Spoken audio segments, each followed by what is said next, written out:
Robert কিওসাকির লেখা বিখ্যাত বই রিচ ড্যাড পুয়ার ড্যাড, মানে নামটা শোনেননি এমন লোক খুব কমই আছেন।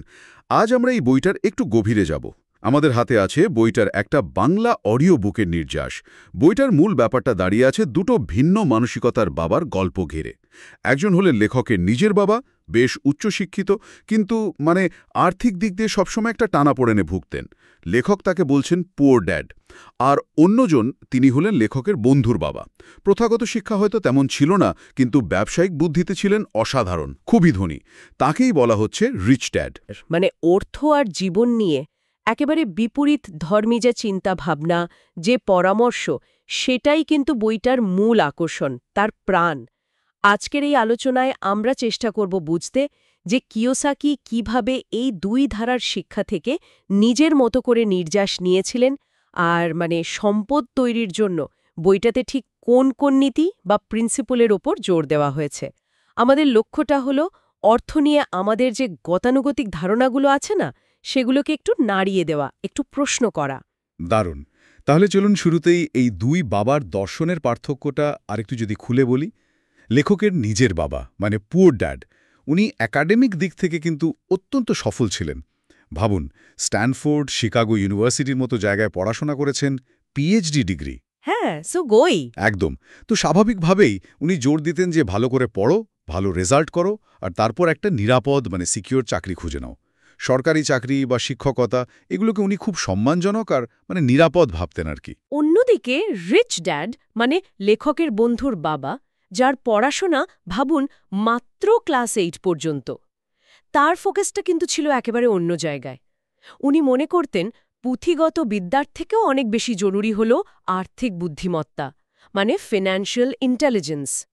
তার মূল কথাটাই ছিল শুধু টাকার জন্য খেটে যেও না, বরং টাকাকে দিয়ে নিজের জন্য কাজ করাও, এটা শিখতে হবে। আর তার শেখানো স্টাইলটাও ছিল একেবারে অন্যরকম, প্রায় পুরোটাই প্র্যাকটিক্যাল, বাস্তব অভিজ্ঞতা দিয়ে শেখানো। যেমন ধরুন, উনি ছোট রবার্ট আর তার বন্ধু মাইককে খুব কম মাইনেতে নিজের দোকানে কাজ করিয়েছিলেন। উদ্দেশ্যটা কি ছিল? কম পয়সায় কাজ করানো?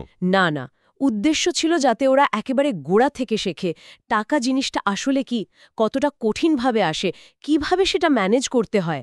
একেবারে হাতে কলমে শিক্ষা যাকে বলে, শুধু মুখের কথাই নয়।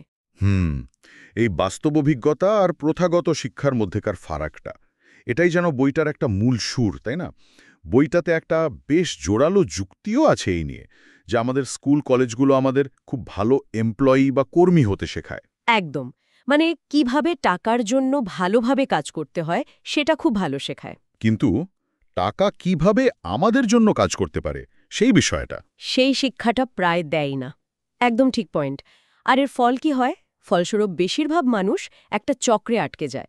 কিওসাকি এটাকে খুব স্পষ্টভাবে বলেছেন র্যাট রেস, ইঁদুর দৌড়।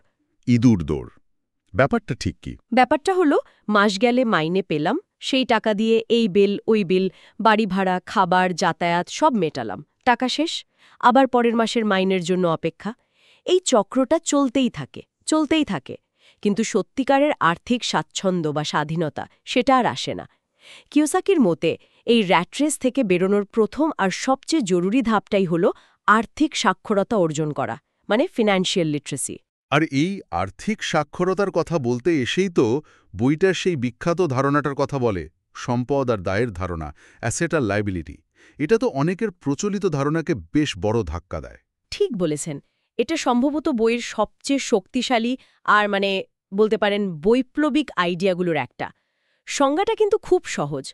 সম্পদ বা অ্যাসেট হলো সেটাই যা আপনার পকেটে টাকা ঢোকায়, সিম্পল। আর দায় বা লায়াবিলিটি ঠিক তার উল্টো, যা আপনার পকেট থেকে টাকা বের করে নিয়ে যায়। এখানেই মূল পার্থক্য। আচ্ছা, যদি কিছু উদাহরণ দিয়ে বোঝান তাহলে মনে হয় সবার সুবিধা হবে। অবশ্যই।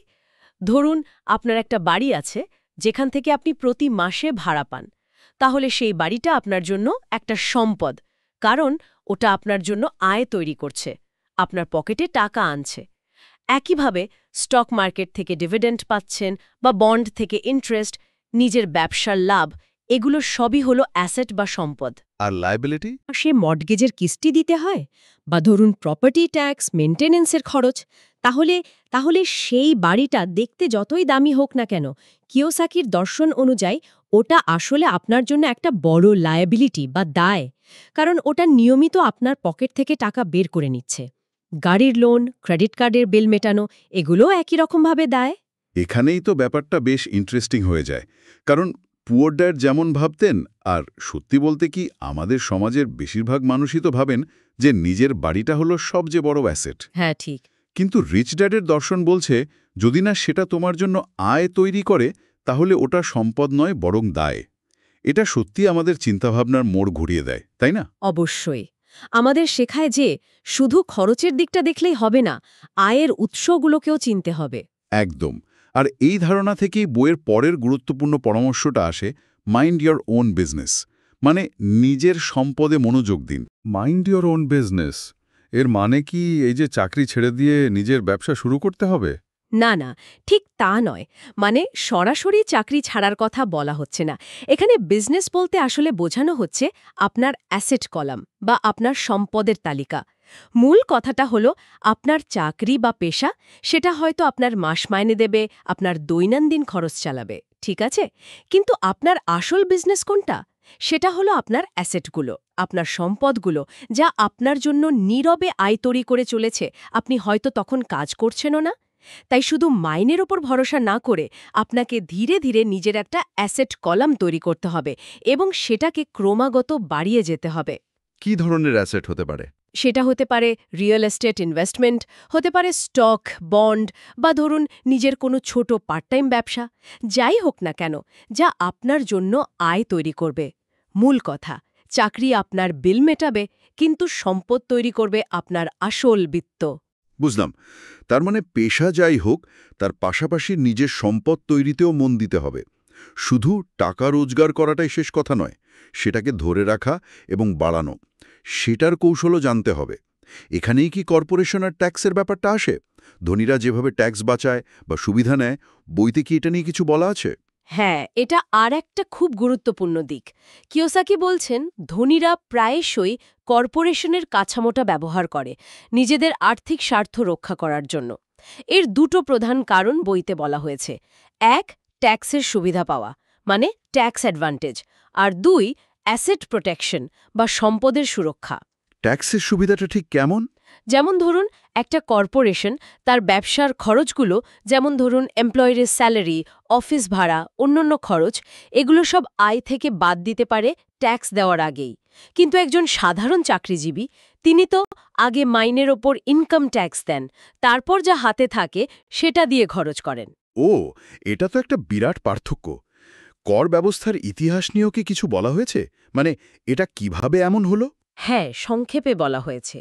আয়কর ব্যবস্থাটা যখন প্রথম চালু হয়, তখন নাকি তার মূল টার্গেট ছিল ধনীরাই। কিন্তু সময়ের সাথে সাথে আইন কানুন বা তার প্রয়োগ এমনভাবে বদলেছে যে এর বোঝাটা এখন মূলত মধ্যবিত্ত আর উচ্চ মধ্যবিত্ত শ্রেণীর ওপরই বেশি করে চেপে বসেছে। ধনীরা ঠিক আইনি কাঠামোর মধ্যেই রাস্তা খুঁজে নেয় কিভাবে কম ট্যাক্স দেওয়া যায়। কর্পোরেশন হলো সেরকমই একটা শক্তিশালী লিগ্যাল টুল বা হাতিয়ার।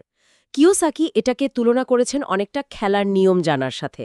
যারা নিয়ম কানুন ভালো বোঝে, তারা সেই অনুযায়ী খেলে অনেক সুবিধা নিতে পারে।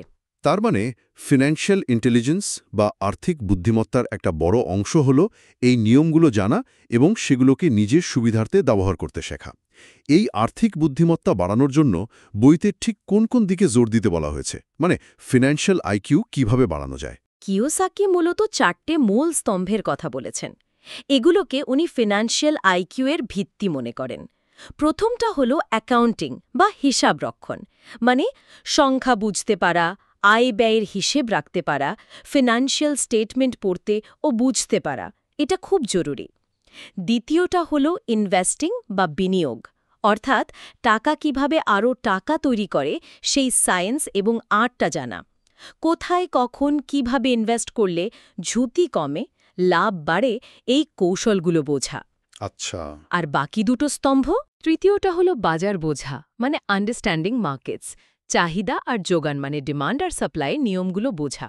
মার্কেটে ট্রেন্ড ধরতে পারা, কোথায় সুযোগ তৈরি হচ্ছে বা হতে পারে সেটা আগে থেকে আঁচ করতে পারা, আর চতুর্থ এবং শেষ স্তম্ভটা হলো আইন বা ল।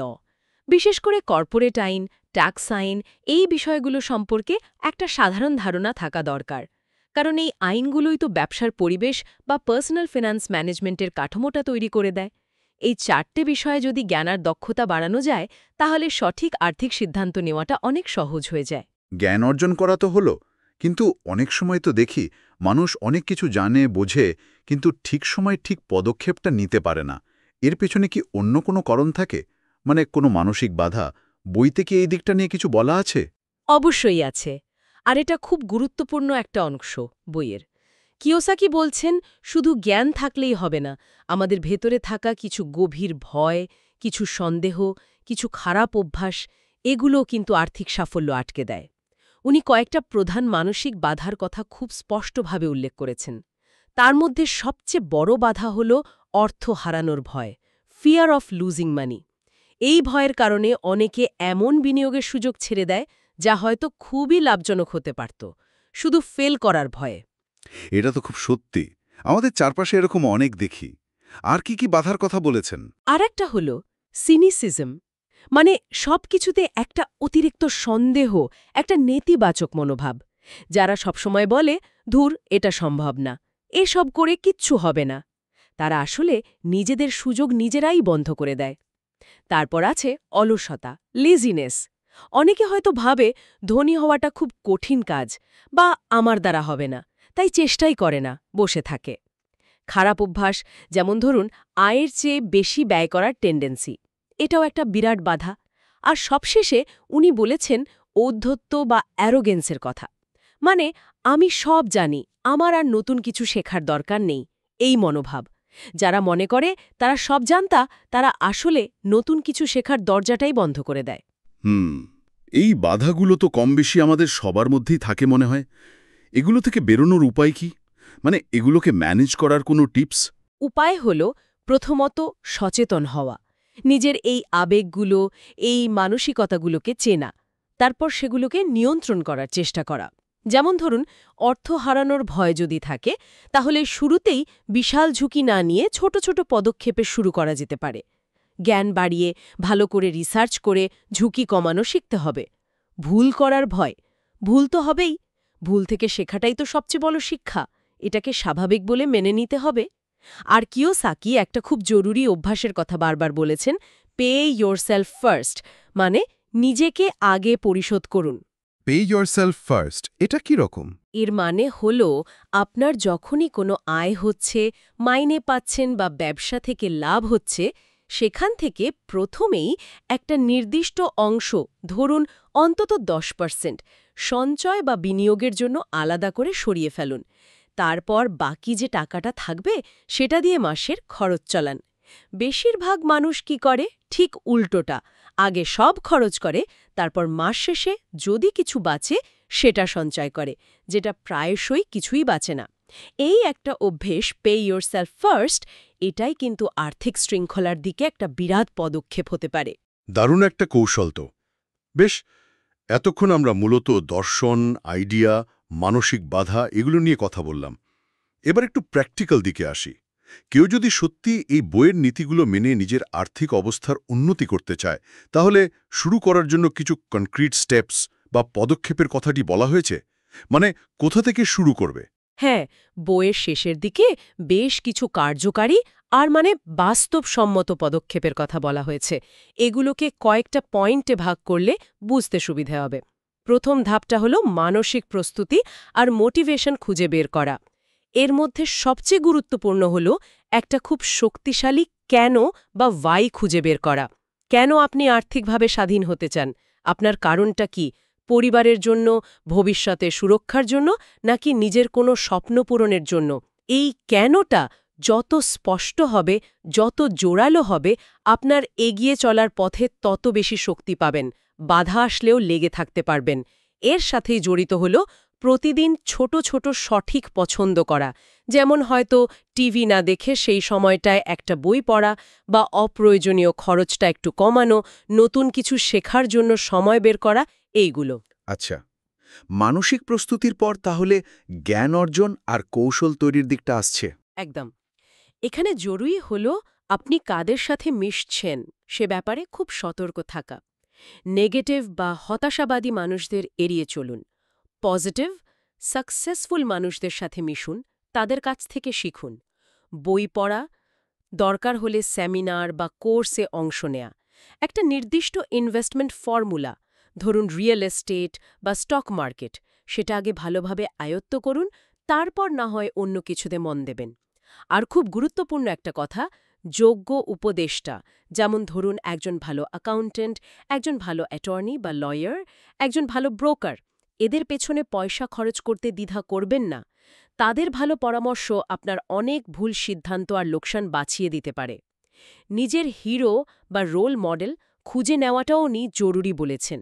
যেমন ওয়ারেন বাফে, পিটার লিঞ্চ, এদের মতো সফল বিনিয়োগকারীদের কৌশলগুলো স্টাডি করা, তাদের জীবন থেকে শেখা। বেশ, আর তারপর তো আসল কাজটা করা, মানে অ্যাকশন নেওয়া। সেই বিষয়ে কি পরামর্শ? এখানেই ওই পে ইয়োর সেলফ ফার্স্ট নীতিটা কাজে লাগাতে হবে। আর বিনিয়োগ থেকে যে লাভটা আসবে সেটা আবার বিনিয়োগ করতে হবে, মানে টাকাকে চক্রবৃদ্ধি হারে বাড়তে দিতে হবে। কিওসাকি মজা করে বলেছেন, ইন্ডিয়ান গিভার না হতে, মানে কিছু দিয়ে আবার সেটা ফেরত না নিতে। ধরুন আপনার একটা দামি গাড়ি কেনার বা বিলাসবহুল ছুটি কাটানোর ইচ্ছা হলো, তার জন্য সরাসরি জমানো টাকা খরচ না করে এমন কোনো অ্যাসেট বা সম্পদ তৈরি করুন যেখান থেকে আসা আয় দিয়ে আপনি ওই শখটা পূরণ করতে পারেন। এছাড়াও যে বিনিয়োগটা কাজ করছে না, মানে লোকসান দিচ্ছে, সেটাকে শুধু শুধু আঁকড়ে ধরে না রেখে ঠিক সময়ে সেখান থেকে বেরিয়ে আসাও কিন্তু জরুরি। সবসময় নতুন আইডিয়া, নতুন সুযোগের সন্ধানে থাকতে হবে। দর কষাকষি করতে শিখতে হবে। ভালো জিনিসের জন্য যেমন সঠিক দাম দিতে হবে, তেমনি বাজে জিনিসের জন্য কম দাম বলতেও ভয় পেলে চলবে না। রিয়েল এস্টেট বা স্টকের ক্ষেত্রে বার্গেন বা সস্তায় কেনার সুযোগ খুঁজতে হবে, মানে ডিসকাউন্টে ভালো জিনিস কেনার চেষ্টা করা। আর একটা খুব বড় কথা উনি বলেছেন, বড় চিন্তা করতে হবে। Think big. বইতে কর্নেল স্যান্ডার্সের উদাহরণ দেওয়া হয়েছে, যিনি ৬৫ বছর বয়সে কেএফসি শুরু করেছিলেন। মানে বয়স বা পরিস্থিতি কোনো কিছুই আসলে চূড়ান্ত বাধা নয়, যদি আপনার ইচ্ছার সঠিক পরিকল্পনা থাকে। আর একটা বিষয় আমার মনে পড়ছে, আলোচনা হয়েছিল অ্যানালাইসিস প্যারালাইসিস, মানে অতিরিক্ত বিশ্লেষণ করতে গিয়ে আর কাজটাই শুরু করতে না পারা। এটা নিয়েও তো কিছু বলা হয়েছে, তাই না? হ্যাঁ, খুব ইম্পর্ট্যান্ট পয়েন্ট এটা। প্ল্যানিং করাটা জরুরি, অবশ্যই, কিন্তু সেই প্ল্যানিং যদি পারফেক্ট করার চক্করে কাজ শুরু করতেই দেরি হয়ে যায়, তাহলে তো কোনো লাভ হলো না। কিছুটা ঝুঁকি নিয়ে শুরু করতে হবে। হয়তো ছোট করে শুরু করুন, করুন, ভুল থেকে শিখুন, তারপর বড় পদক্ষেপ নিন। আসল কথাটা হলো অ্যাকশন নেওয়া, কাজটা শুরু করা। বসে বসে শুধু চিন্তা করলে তো আর আর্থিক স্বাধীনতা আসবে না। তাহলে সব মিলিয়ে এই যে এত আলোচনা হলো, এর মূল বার্তাটা কি দাঁড়ালো? মানে কিওসাকির মূল বক্তব্যটা কি? আমার মনে হয় রবার্ট কিওসাকির মূল বক্তব্য এটাই যে আমাদের প্রচলিত যে শিক্ষা ব্যবস্থা, তার পাশাপাশি বা হয়তো তার চেয়েও বেশি করে আর্থিক শিক্ষা অর্জন করাটা ভীষণ জরুরি, অপরিহার্য। শুধু কঠোর পরিশ্রম করা বা একটা ভালো চাকরি পাওয়াটাই কাউকে ধনী বানাতে পারে না। যদি না সে অর্থ পরিচালনা করতে শেখে, মানে টাকা ম্যানেজ করতে শেখে, আর নিজের জন্য সম্পদ তৈরি করতে পারে। ওই যে র্যাট রেস, ওখান থেকে মুক্তি পেতে হলে আর সত্যিকারের আর্থিক স্বাধীনতা যদি অর্জন করতে হয়, তাহলে দায়ের বোঝা কমাতে হবে আর সম্পদের পরিমাণ বাড়াতে হবে। ফোকাসটা এখানেই রাখতে হবে। আর এই পুরো বিষয়টা বোঝানোর জন্য রিচ ড্যাড আর পুয়ার ড্যাডের জীবন দর্শন আর তাদের অভিজ্ঞতার যে কন্ট্রাস্ট বা বৈপরীত্য, সেটা বইটাতে একটা অসাধারণ রূপক হিসাবে কাজ করেছে। দুটো আলাদা পথ, যার ফলাফলও দুটো আলাদা। একদম। এই বৈপরীত্যটাই আসলে পাঠককে বা শ্রোতাকে নিজের এতদিনকার বিশ্বাস, নিজের শেখা ধারণাগুলো নিয়ে প্রশ্ন করতে বাধ্য করে। অর্থ, ঝুঁকি, শিক্ষা, চাকরি, এ সব কিছু নিয়ে নতুন করে ভাবতে শেখায়। এই আলোচনা থেকে একটা প্রশ্ন কিন্তু শ্রোতাদের মনেও আসতে পারে। অর্থ উপার্জন, সঞ্চয়, বিনিয়োগ বা জীবনযাত্রা নিয়ে আমাদের সমাজে বা পরিবারে আমরা অনেক অলিখিত নিয়ম বা ধারণা কিন্তু মেনে চলি। আজকের এই আলোচনার পর সেরকম কোনো একটা প্রচলিত ধারণা কি আছে, যা আপনার বা আমার বা অন্য কারো মনে হচ্ছে যে এটা একটু পুনর্বিবেচনা করা দরকার? প্রশ্নটা খুবই প্রাসঙ্গিক। আর এর উত্তরটা হয়তো এক একজনের জন্য একই রকম হবে। এটা সত্যিই সবার নিজের নিজের ভাবার বিষয়। একদম। আজকের এই বিশদ আলোচনার ভিত্তি ছিল রবার্ট কিওসাকির লেখা রিচ ড্যাড পুয়ার ড্যাড বইটির বাংলা অডিও বুক। আশা করি এই আলোচনা অর্থ নিয়ে আমাদের প্রচলিত ভাবনার জগতে কিছু নতুন চিন্তার খোরাক জুগিয়েছে। ধন্যবাদ। ধন্যবাদ।